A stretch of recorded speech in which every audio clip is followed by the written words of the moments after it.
سورۃ البقرہ کی آیت نمبر 285۔ الحمد للہ وکفی وسلام علی عبادہ الذین اصطفی، خصوصا علی سید الرسل وخاتم الانبیاء وعلى آلہ واصحابہ الاتقیاء، اما بعد فاعوذ باللہ من الشیطان الرجیم، بسم اللہ الرحمن الرحیم۔ آمن الرسول بما انزل الیہ من ربہ والمؤمنون کل آمن باللہ وملائکتہ وکتبہ ورسلہ لا نفرق بین احد من رسلہ وقالوا سمعنا واطعنا غفرانک ربنا والیک المصیر۔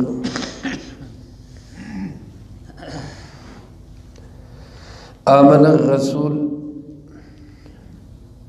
مان لیا رسول اللہ صلی اللہ علیہ وآلہ وسلم نے،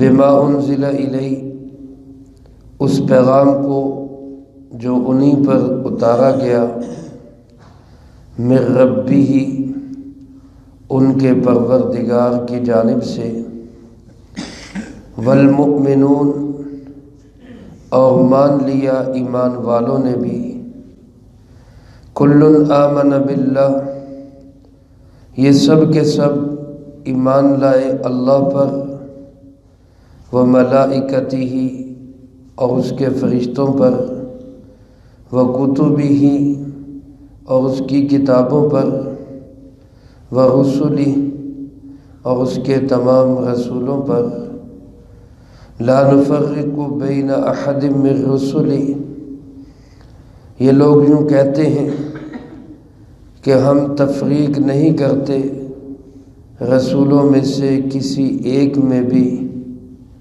وقالو، اور یہ لوگ کہتے ہیں، سمعنا واطعنا، ہم نے بات سن بھی لی، ہم نے بات مان بھی لی، غفرانک، اے اللہ ہم تیری بخشش کے طالب ہیں، ربنا، اے ہمارے پروردگار، وَإِلَيْكَ الْمَصِيرُ، اور تیری طرف ہی لوٹ کر آنا ہے۔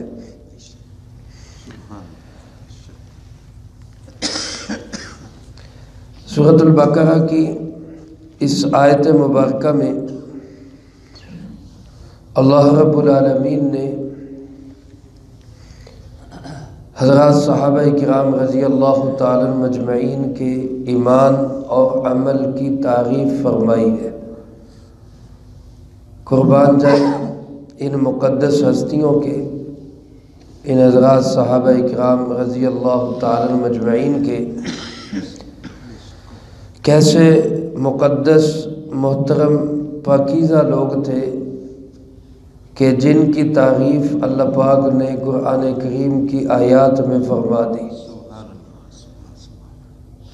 گزشتہ آیت میں یہ بات آئی کہ اللہ رب العالمین نے ارشاد فرمایا، جو کچھ تم اپنے دل میں چھپاؤ یا تم اس کو ظاہر کرو، یحاسبکم بہ اللہ، اللہ اس سب کا محاسبہ کرے گا۔ میرے عزیز دوستو، صحابہ اکرام رضی اللہ تعالی مجمعین کو اس سے بڑی فکر لاحق ہوئی کہ دل میں پیدا ہونے والے بے اختیار خطرات پر، وساوس پر بھی ہماری پکڑ ہوگی، اس پہ بھی ہمارا محاسبہ ہوگا۔ تو وہ حضرات اس سے ڈر گئے اور انہوں نے جناب محمد کریم خاتم النبیین صلی اللہ علیہ وآلہ وسلم کے سامنے اپنی اس فکر کا اظہار کیا، ہمارا بنے گا کیا۔ یہ محاسبہ ہی وہ چیز ہے کہ جو انسان کو ایمان، عمل، اخلاق، معاملات کے اعتبار سے بالکل سیدھا کر دیتا ہے۔ محاسبے کا ڈر نہ ہو تو پھر انسان یوں سمجھے کہ بے حیا بن جاتا ہے، پھر وہ جو مرضی کرتا پھرے، اس کو کسی کا ڈر اور خوف نہیں ہوتا۔ آج ہمارے معاشرے کے اندر جتنا بگاڑ ہے، بے حیائی کی شکل میں ہو، وہ بے ایمانی کی شکل میں ہو، کرپشن کی شکل میں ہو، فراڈ کی شکل میں ہو، چوری ڈکیتی کی شکل میں ہو، وہ سارے کا سارا بگاڑ ہی اس لیے ہے کہ محاسبے کا ڈر نہیں ہے، اس چیز کا خوف نہیں کہ ہمیں بھی کوئی پوچھنے والا ہے۔ اگر انسان کو اس بات کا ڈر اور خوف دل میں بیٹھ جائے کہ مجھے بھی پوچھنے والا اللہ ہے، تو کوئی انسان بال برابر بھی وہ انسان دین کی مخالفت نہ کرے، شریعت کی مخالفت نہ کرے۔ اس لیے میرے عزیز دوستو، صحابہ کرام رضی اللہ تعالی عنہم مجمعین کے اندر یہی محاسبے کا ڈر بہت زیادہ تھا۔ یہی وجہ ہے کہ جب یہ بات آئی کہ جو تم دل میں چھپاؤ گے بھی اس پہ بھی محاسبہ ہوگا، تو وہ بے چین اور بے قرار ہو گئے کہ اب ہمارا بنے گا کیا، اب ہم بچ کیسے سکیں گے۔ دل میں پیدا ہونے والے خیالات و وساوس پہ تو انسان کو کنٹرول ہی نہیں ہے۔ تو انہوں نے جب جناب محمد کریم صلی اللہ علیہ وسلم کی بارگاہ میں یہ بات پیش کی، آپ علیہ الصلوۃ والسلام کی عادت مبارکہ یہ تھی کہ اگرچہ آپ بات کو سمجھتے بھی ہوتے تھے، جواب بھی دے سکتے ہوتے تھے، لیکن آپ ایسے معاملات میں اس کو اللہ کی وحی کے سپرد کر دیتے تھے، اللہ پاک کیا جواب دیتے۔ لہذا آپ نے صرف صحابہ کرام رضی اللہ تعالیٰ عنہ مجمعین سے اتنا کہا کہ بھئی اللہ کا حکم ہے، یوں کہو سمعنا و اطعنا، اے اللہ ہم نے سن بھی لیا، ہم نے مان بھی لیا، جو اللہ آپ فرما رہے ہیں بالکل برحق بے شک درست ہے، باقی جو اللہ پاک فرمائے گا وہ اللہ جانے اور اللہ کا کام جانے۔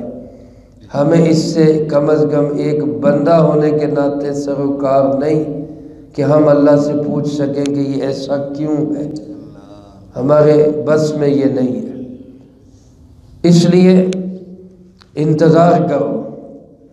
تو اللہ پاک نے ان کے صحابہ کرام رضی اللہ تعالیٰ مجمعین کے اس مسئلے کا حل بتایا، لیکن وہ جو مسئلے کا حل بتایا وہ تو ہے اگلی اور آخری آیت مبارکہ میں۔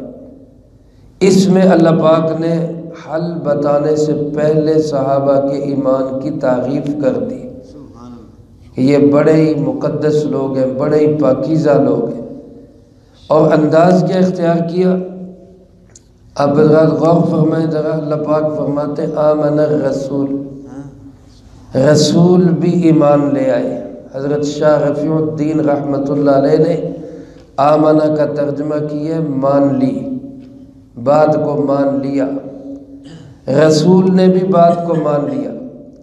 رسول سے مراد جناب محمد کریم خاتم النبیین صلی اللہ علیہ وآلہ وسلم، لیکن اللہ رب العالمین آپ علیہ الصلوۃ والسلام کی عظمت اس قدر ہمیں بتاتے ہیں کہ یہاں اللہ تعالیٰ نے آپ صلی اللہ علیہ وسلم کا نام نامی نہیں لیا، یہ نہیں فرمایا کہ آمن محمد صلی اللہ علیہ وسلم یا آپ کا کوئی اور نام لیا جاتا، بلکہ فرمایا آمن الرسول، یہ عظیم الشان رسول جناب محمد کریم صلی اللہ علیہ وسلم نے انہوں نے مان لیا۔ کس چیز کو مان لیا؟ بما انزل الیہ من ربی، اس پیغام کو جو ان پر اتارا گیا انہی کے رب کی جانب سے، اس کو انہوں نے بھی مان لیا۔ اور آگے ساتھ ہی فرمایا والمؤمنون، ایمان والوں نے بھی مان لیا۔ ایمان والے کون ہیں؟ جب قرآن کریم اتر رہا تھا اس وقت ایمان والے حضرات صحابہ کرام اور اہل بیت عظام علیہم الصلاۃ والسلام یہی جناب محمد کریم صلی اللہ علیہ وسلم پہ ایمان لانے والے تھے۔ تو یہاں میرے عزیز دوستو آپ دیکھیں اللہ پاک نے اصل تو ذکر کرنا تھا ان حضرات کے ایمان کا، لیکن ان کو صحیح ایمان کی سند دینے کے لیے اللہ پاک نے فرمایا گویا جس طرح رسول اللہ صلی اللہ علیہ وسلم کا ایمان ہے ویسے ہی ان ایمان والوں کا ایمان، اگرچہ درجے کے اعتبار سے اس میں فرق ہے۔ آپ صلی اللہ علیہ وسلم کا ایمان اکمل ہے، صحابہ کرام رضی اللہ تعالیٰ عنہ مجمعین کا ایمان کامل ہے۔ اکمل اور کامل میں درجے کا فرق ضرور ہے، لیکن جن جن چیزوں پہ رسول اللہ صلی اللہ علیہ وسلم کا ایمان ہے انہی چیزوں پہ صحابہ کرام رضی اللہ تعالیٰ عنہ مجمعین کا بھی ایمان ہے۔ اور وہ کون سی چیزیں ہیں؟ فرمایا کل، یہ سب کے سب، آمن باللہ، یہ سب کے سب ایمان لے آئے 4 باتوں پر خاص طور پہ، باللہ اللہ پر، وملائکتہ اور اس کے فرشتوں پر، وکتبہ اور اس کی کتابوں پر، ورسلہ اور اس کے تمام رسولوں پر۔ صحابہ کرام کا بھی یہ ایمان تھا، الحمدللہ ہمارا بھی یہ ایمان ہے۔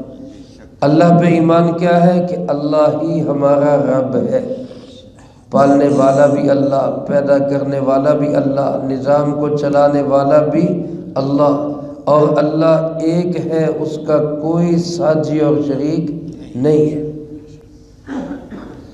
وملائکتہ اس کے فرشتوں پر ایمان، اللہ نے ایک نورانی مخلوق پیدا کی ہے جن کی تعداد کو اللہ کی ذات کے سوا کوئی نہیں جانتا۔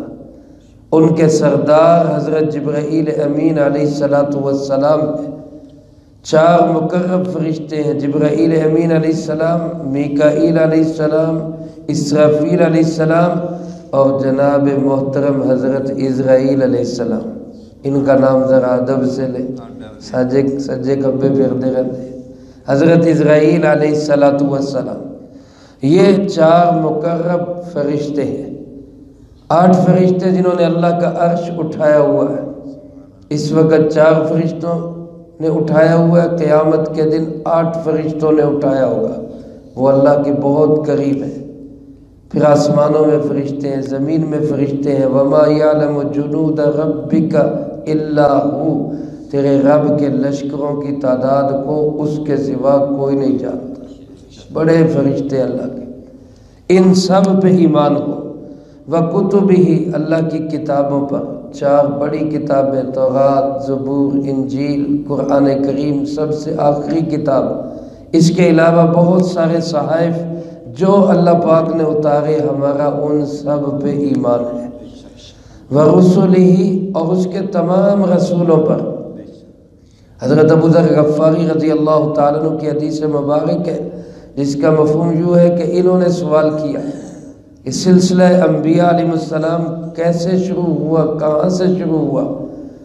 تو آپ علیہ السلام نے بتایا کہ سب سے پہلے انسان حضرت سیدنا آدم علیہ السلام سب سے پہلے نبی تھے، پہلے انسان بھی تھے، پہلے نبی بھی تھے۔ یہ پاگل لوگ کہتے ہیں کہ انسان جو ہے وہ بندر سے ترقی کرتا کرتا انسان بنا، تمہارے بڑے ہو سکتا ہے بندر سے بنے ہوں، ہمارے بڑے تو حضرت سیدنا آدم علیہ السلام جن کو اللہ نے اپنے ہاتھ سے پیدا کیا، پہلے نبی بھی ہیں، پہلے انسان بھی ہیں۔ اور آپ صلی اللہ علیہ وسلم نے فرمایا وہ نبی مکلم ہے، یعنی ایسے نبی جن سے اللہ تعالیٰ نے براہ راست کلام کیا۔ اور فرمایا آخری نبی حضرت محمد صلی اللہ علیہ وآلہ وسلم، ان میں کم و بیش 1,24,000 صحیح تعداد کو اللہ ہی جانتے ہیں، کم و بیش اتنے انبیاء علیہ السلام تشریف لائے، جو بھی اللہ کے نبی آئے ہمارا ان سب پہ ایمان ہے۔ اس میں 313 15 یا 25 رسول ہیں۔ رسول اس کو کہتے ہیں جس کو اللہ پاک نئی شریعت عطا فرمائے، کتاب ضروری نہیں ہے، نئی شریعت اس کو عطا فرمائے، وہ رسول ہوتا ہے۔ جیسے حضرت اسماعیل علیہ السلام اللہ کے رسول تھے اور ان کے پاس کوئی نئی کتاب نہیں آئی، لیکن وہ رسول تھے۔ اسی طرح بعض رسول ایسے ہیں جن کو اللہ نے نئی کتاب بھی دی ہوتی ہے۔ ہمارا ان تمام رسولوں پر بھی ایمان ہے۔ اللہ پاک فرماتے ہیں یہ صحابہ کرام اور یہ جناب محمد کریم صلی اللہ علیہ وسلم ان ساری چیزوں پہ ایمان رکھتے ہیں، اور کیا کہتے ہیں کہ لا نفرق بین احد من رسلی، اس کے رسولوں میں ہم کسی میں بھی تفریق نہیں کرتے۔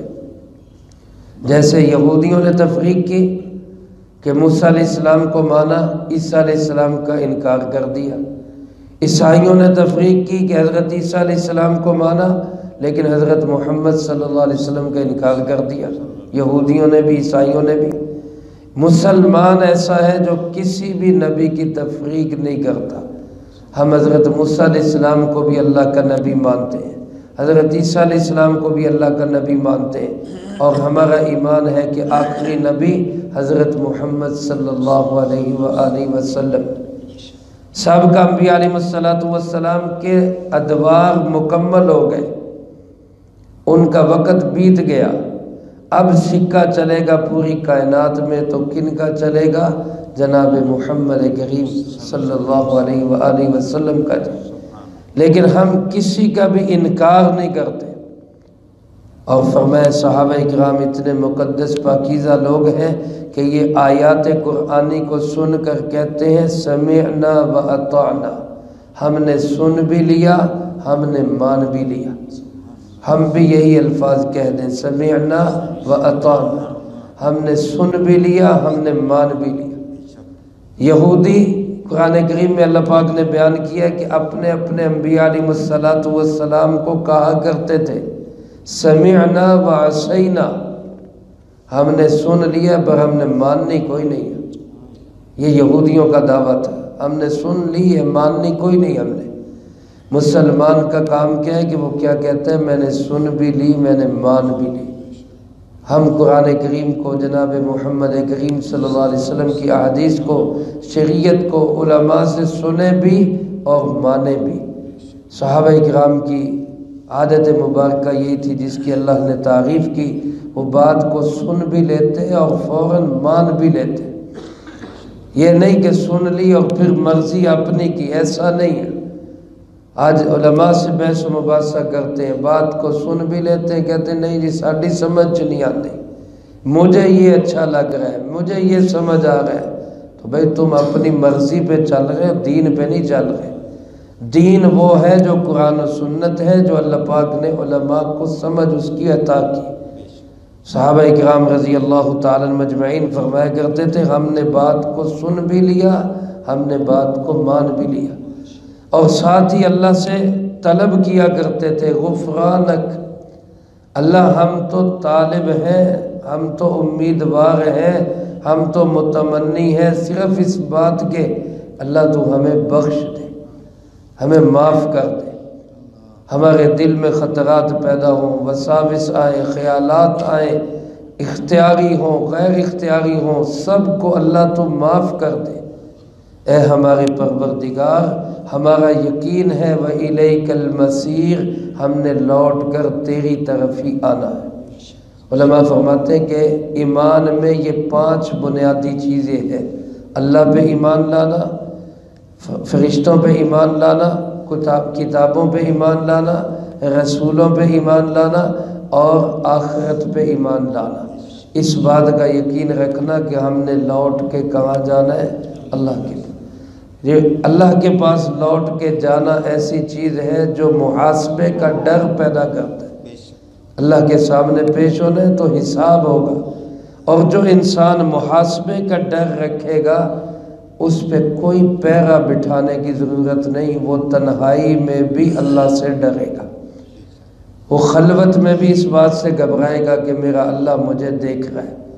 اس لیے ہمیں اس محاسبے کے ڈر کو اپنے اندر پیدا کرنے کی ضرورت ہے، جس کی وجہ سے اللہ پاک نے حضرات صحابہ کرام رضی اللہ تعالی مجمعین کی تعریف فرمائی۔ اللہ ہمیں بھی صحابہ کے نقش قدم پہ چلنے کی توفیق نصیب فرمائے اور دنیا میں بھی ان سے محبت و عقیدت نصیب فرمائے، آخرت میں بھی ان کے ساتھ حشر نصیب فرمائے۔ جو کہا سنا اس کو زندگی میں لا کے دوسروں تک پہنچانے کی توفیق عطا فرمائے۔ اللہم انت السلام ومنک السلام، تبارکت ربنا وتعالیت یا ذا الجلال والاکرام۔ اللہم اعنا علی ذکرک وشکرک وحسن عبادتک۔ اللہم احسن عاقبتنا فی الامور کلہا واجرنا من خزی الدنیا وعذاب الآخرہ۔ اللہم باقیتا کباقیت الولید، اللہم استر عوراتنا وآمن روعاتنا۔ اللہم انا نجعلک فی نحورہم ونعوذ بک من شرورہم۔ اللہم اکفنا بحلالک عن حرامک واغننا بفضلک عمن سواک۔ اللہم اکفنا کل مہم من حیث شئت